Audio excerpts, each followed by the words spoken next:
wadsalaamantiin asxaabta kusoo dhawaada barnaamijkeena 1 by 1 oo nagu soo qaadano wararka iyo warbiximo ugu dambeeyay. waxaan eegi doonaa wararka ugu dambeeyay ee suuqa kala iibsiga, waxyaabaha iska bedelay siyaasadda kooxda Manchester United, ciyaartoyga uu doonaya tababare Xavi inuu kusoo xoojiyo khadka dhexe ee kooxda Barcelona, iyo sidoo kale wararka ugu dambeeyay ee kooxaha ugu waaweyn qaaradda Yurub. haddii aad ka heshid muuqaalka fadlan like, subscribe dhex channelka si aad ula socotid muuqaalada dambe. ugu horreynta haddaynu ku bilowno, kadib markii toddobaadkii lasoo dhaafay ee mas-uuliyiinta kooxda Manchester United iyo sidoo kale warbaahintu ay sheegeen in mas-uuliyiinta kooxda Manchester United ay ka shaqeynayaan sidii ay uga dhigi lahaayeen ciyaartoyda kooxda Manchester United ciyaartoyga ugu mushaharka badan inuu toddobaadkii qaato 200,000 euro. ayaa hadda waxaa la sheegay kooxda Manchester United inay wadahadal la furtay ciyaartoyga iyo sidoo kale weeraryahanka kooxda Marcus Rashford. sidoo kale kooxda isku diyaarinayso ciyaartoygan inay usoo bandhigto heshiis cusub oo ciyaartoygan uu ku qaadanayo mushahar ah 300,000 oo toddobaadkii ah. inkastoo kooxda Manchester United aanay doonin in ciyaartoy uu ka sareeyo mushaharka uu toddobaadkii qaadanaya 300,000 oo euro, haddana waxaa la sheegay hadda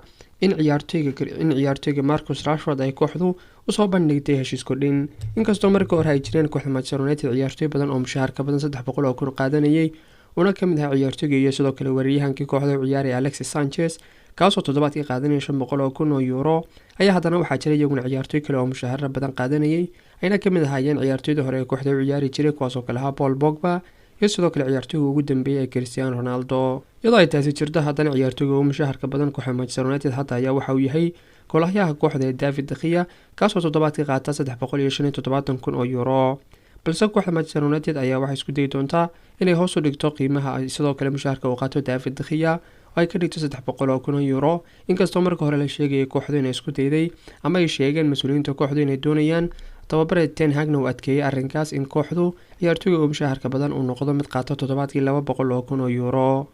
haddaba ciyaartoyga Marcus Rashford ayaa bishii lasoo dhaafay ama markii lagu guda jiray koobka adduunka ee sanadii 2022 ka dhacay wadanka Qatar, madaxweynaha kooxda PSG Nasser Khalifa ayaa waxa uu sheegay in ciyaartoyga Marcus Rashford uu yahay ciyaartoy aad u fiican. sidoo kale kooxda PSG ay isku dayi doonto ciyaartoyga haddii uu noqdo ciyaartoy xor ah ama uu dhammaado heshiiska uu kula jiro kooxda Manchester United inay la soo wareegi doonto kooxdu. haddaba iyadoo kooxda Manchester United arrinkaa ka hortagaysa, ayaa kooxda hadda waxaa la sheegay inay doonayso ciyaartoyga Marcus Rashford in uu soo bandhigto heshiis cusub oo ah muddo 5 sano ah. sidoo kale ciyaartoygan ay usoo bandhigto mushahar uu qaato toddobaadkii kaasoo gaadhaya 300,000 oo euro, maadaama ciyaartoygan ay isha ku hayso ama sidoo kale ay doonayso kooxda PSG sidoo kale kooxda Manchester United ciyaartoyga Marcus Rashford maadaama uu dhammaanaya heshiiska uu kula jiray kooxda xilli ciyaareedka dhammaadkiisa. balse kooxda Manchester United waxay samaysay xagaagii hore in 1 sano oo dheer yahay ciyaartoyga Marcus Rashford uu saxiixday heshiis cusub taasoo uu ku jiray xeerka ciyaartoyga kadib markii heshiiska hore uu saxiixay kooxda Manchester United. haddaba ciyaartoyga Marcus Rashford ayaa hadda waxa uu dhammaanaya heshiiska uu kula jiro kooxda Manchester United sanadda 2024 iyadoo arrinka ay ka hortagayso kooxda Manchester United. sidoo kale ciyaartoygan maadaama uu kulamadii ugu dambeeyay uu gool u dhalinayay kooxda Manchester United, sidoo kale uu ka mid ah xidigihii kooxda, ciyaartoyguna awooday inuu 9 kulan oo xiriir ah gool u dhaliyo Manchester United, ayaa tababare Ten Hag iyo mas-uuliyiinta kooxda Manchester United waxay isku dayi doonaan inay ilaashadaan ciyaartoygan. inkastoo ciyaartoygan uu ka hor imanayo ama uu dalbanayo mushahar aad u sareeya kaasoo toddobaadkii gaadhaya 300,000 oo euro, haddana mas-uuliyiintu waxay isku dayi doonaan in ciyaartoygan ay siiyaan maadaama ay doonayaan inay ilaaliyaan ciyaartoygan. sidoo kale la filayo inuu noqon doono mustaqbalka kooxda Manchester United. sidoo kale waxaa la sheegay in kooxaha Manchester United, Arsenal iyo sidoo kale Newcastle United ay tartan adag u gali doonaan weeraryahanka xulka qaranka Nigeria iyo sidoo kale kooxda Napoli ee Victor Osimhen. ciyaartoygan Victor Osimhen ee khadka weerarka uga ciyaara kooxda Napoli ayaa waxaa lagu qiyaasay qiimihiisu inuu yahay 135 milyan oo euro, balse ciyaartoygan heshiiska uu kula jiro kooxda Napoli isagoo jira 24 sano waxa uu dhammaanayaa xagaaga sanadda 2025. iyadoo ay taasi jirto, ciyaartoyga Victor Osimhen ayaa la sheegay inuu go'aan ka qaadan doono mustaqbalkiisa dhammaadka xilli ciyaareedkan. ciyaartoygan oo ka mid ah ciyaartoyda ugu fiican horyaalka Talyaaniga ee Serie A ayaa kooxda Napoli xilli ciyaareedkan horyaalka waxa uu ciyaaray 17 kulan. sidoo kale ciyaartoygan waxa uu awooday inuu 13 gool u dhaliyo. ciyaartoyga Victor Osimhen sidoo kale waxa uu ka caawiyay kooxda Napoli inay qabato hogaanka horyaalka Talyaaniga ee Serie A kaasoo ay 9 dhibcood kaga hayso kooxda kaalinta labaad ku jirta ee AC Milan. sidoo kale ciyaartoygan kooxda Napoli waxa uu ka caawiyay inay noqoto ama ay ku soo baxdo kooxda kaalinta koowaad ee gruubkooda koobka Champions League, sidoo kale ay ka badiso ama ay guul ka gaadho kooxda Liverpool. haddaba ciyaartoygan inkastoo ay taasi jirto ayaa hadda waxaa la sheegay in 3 kooxood oo ka mid ah kuwa ka ciyaara horyaalka Ingiriiska ee Premier League ayna ugu cadcad yihiin Manchester United, Newcastle United iyo sidoo kale Arsenal ay doonayaan ciyaartoygan. haddaba haddaynu eegno kooxda Manchester United ayaa waxay isku dayi doontaa in kooxda ay soo buuxiso booska uu ka baxay ciyaartoyga Cristiano Ronaldo sidaa darteed tababare Ten Hag uu doonayo ama uu dhaqaaqi doono xagaaga soo socda in heshiiska ugu horeeya uu noqdo ciyaartoy weeraryahan ah. inkastoo kooxda Manchester United ay jirtay inay bishan January la soo wareegtay weeraryahanka Weghorst, haddana ciyaartoygaasi waxa weeyaan ciyaartoy ku meel gaar ah oo ciyaartoygan kooxda Manchester United waxa uu ciyaari doonaa ilaa dhamaadka xilli ciyaareedkan, maadaama kooxda ay u tartamayso koobo badan oo ay ka mid yihiin horyaalka Ingiriiska ee Premier League ay ku jirto kaalinta afraad, ay ka mid tahay kooxaha meel fiican ka gaadhay koobabka FA Cup-ka iyo sidoo kale Carabao Cup-ka. sidoo kalena kooxda ay gaadhay wareegga 32 Euro League ay kooxdu isku day doontaa ciyaartoygaasi inuu ka mid noqdo ama uu nasiyo weeraryahanada kooxda.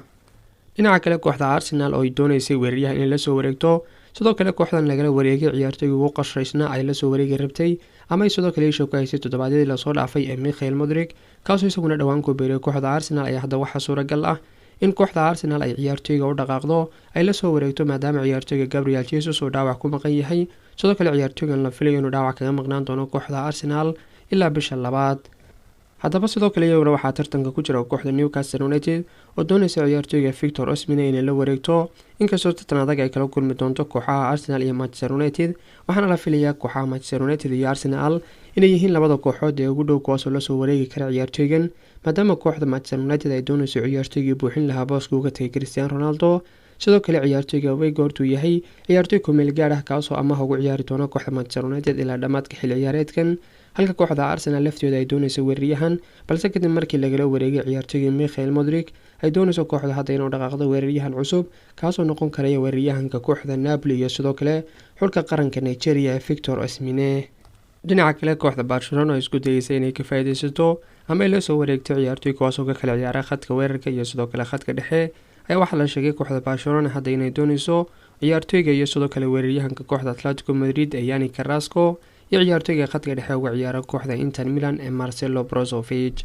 haddaba kooxda Barcelona kadib markii ay ku fashilantay inay xagaagii hore ay fasaxdo ama ay iibiso ciyaartoyga iyo sidoo kale weeraryahanka kooxda ee Memphis Depay, ayaa hadda kadib markii la sheegay kooxda Atletico Madrid inay tahay kooxda doonaysa inay la wareegto ciyaartoyga Memphis Depay, balse kooxda Atletico Madrid ay sugi doonto ama ay u kaadin doonto ilaa dhamaadka xilli ciyaareedkan, maadaama xilligaas ama bisha 6 ee sanadan uu noqonayo ciyaartoyga Memphis Depay ciyaartoy xor ah, sidoo kale uu dhamaanayo heshiiska uu kula jiro kooxda Barcelona. ayaa hadda doonaysa kooxda Barcelona inay arrinka ka faa'iideysato oo kooxda Atletico Madrid ay u soo bandhigto ciyaartoyga Memphis Depay inay la soo wareegto,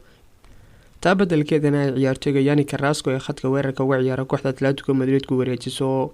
sidoo kale kooxda Barcelona ayaa la sheegay tababare Xavi inuu doonayo ciyaartoyga khadka dhexe uga ciyaara kooxda Inter Milan iyo sidoo kale xulka qaranka Croatia ee Marcelo Brozovic. sidoo kale kooxda Barcelona ayaa doonaysa ciyaartoygaas inay kala soo wareegto kooxda Inter Milan, taa beddelkeedana kooxda Inter Milan ay ku wareejiso ciyaartoyga khadka dhexe uga ciyaara kooxda Barcelona ee Frankiise. haddaba ciyaartoygan Frankiise oo hab bilaash ah ugu soo biiray kooxda Barcelona xagaagii hore, sidoo kale ciyaartoygan kadib markii uu dhamaaday heshiiska uu kula jiray kooxda AC Milan uuna ku soo biiray kooxda Barcelona, ciyaartoygan waxa uu awoodi waayay inuu ka mid noqdo 12 ciyaartoy ee sida joogtada ugu ciyaara kooxda Barcelona. sidoo kale xataa waxaa yaraatay ciyaartoyga Frankiise inaanu noqon ama aanu ka mid noqon ciyaartoyda ugu horeeya ee tababare Xavi uu bedelka ku soo geliyo marka uu u baahan yahay ama kulamada qaar kooxda Barcelona marka uu baahan tahay bedel dhinaca ah khadka dhexe.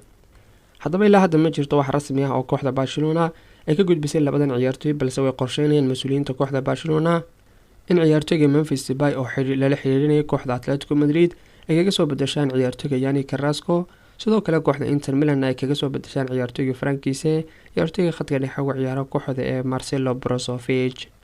sidoo kale kooxda Arsenal maadaama ay tahay kooxda haysa hogaanka horyaalka Ingiriiska ee Premier League, sidoo kale kooxda ugu tartamaysa horyaalka Ingiriiska ee Premier League ayna doonayaan kooxda Arsenal inay ku guuleystaan koobkan kadib markii ay kasoo wareegtay ama markii ugu dambeysay ee kooxda ay ku guuleysato horyaalka Ingiriiska ee Premier League ay ahayd sanadii 2004. ayaa kooxda Arsenal waxaa la sheegay hadda sidoo kale inay weeraryahan doonayso, sidoo kale kooxda ay diyaar u tahay in 70 milyan oo euro ay ka bixiso ciyaartoyga khadka weerarka uga ciyaara kooxda Juventus ee Vlahovic.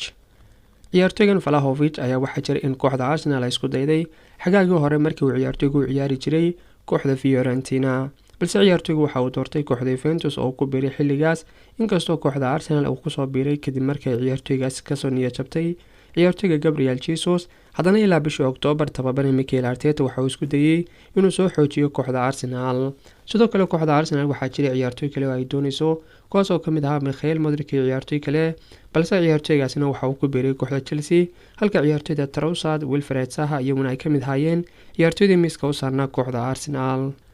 balse mas-uuliyiinta kooxda Arsenal ayaa hadda la sheegay inay diyaar u yihiin kooxda Arsenal in ciyaartoyga Vlahovic kaasoo khadka weerarka uga ciyaara kooxda Juventus ay diyaar u leeyihiin in ciyaartoygan ay ka bixiyaan qiimo gaadhaya 70 milyan oo euro. sidoo kale kooxda Juventus ayaa lafteedu ku khasbanaan doonta ciyaartoygan haddii laga soo gudbiyo dalab gaaraya 70 milyan oo euro kooxdu inay iibiso ciyaartoygan maadaama uu jiro ama uu kooxda la soo darsay dhaqaale xumo. Arsenal oo doonaysa inay soo xoojiso kursiga kaydka kooxda ayaa la soo wareegi doonta ama isku day doonta inay la soo wareegto ciyaartoyga khadka weerarka uga ciyaara kooxda Juventus ee Dusan Vlahovic.